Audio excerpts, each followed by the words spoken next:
Gleich als nächste von einem Besitzerbuch, der kriegt irgendwann einen Hängebauch oder sowas. Schau dir mal, wie er so gut war, in seine schwarzen Jeans. Und obwohl er alles verloren hat, wie er grinst. Er hat eine Zukunft gehabt für Liebe, voller Traum oder nur Geld. Und was verschleiert, wie wenn alles nichts mehr zählt. Und er ist dauernd am Verändern, ob's immer gut ist, weiß man nicht.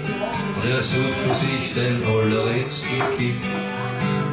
Er schwankt dauernd zwischen Praxis und seiner eigenen Theorie. Und ob er Pech gehabt hat, oder vielleicht ein Glück. Er ist ein Dichter, er ist ein Spieler, er ist Prophet, er ist ein Dealer, er ist ein Wanderer, ein Prediger, wozu ist ein Problem.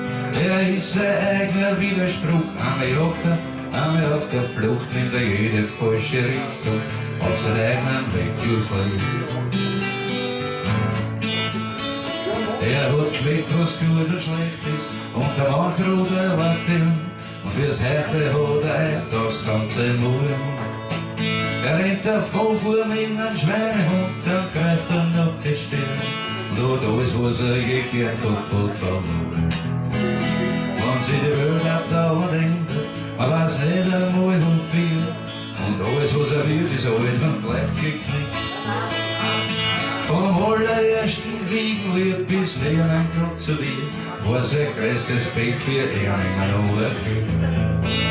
Er ist ein Dichter, er ist ein Spieler, er ist Prophet, er ist ein Dealer, er ist ein Wanderer, ein Prediger, und dazu ist ein Problem.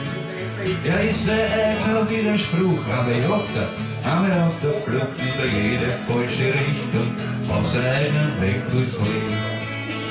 Und es gibt einen Haufen falsche Richtung, auf den eigenen Weg durchs Leben. True story. The Pilgrim, Chapter 33. Ach, jetzt haben wir was Schöneres am Christ Christus.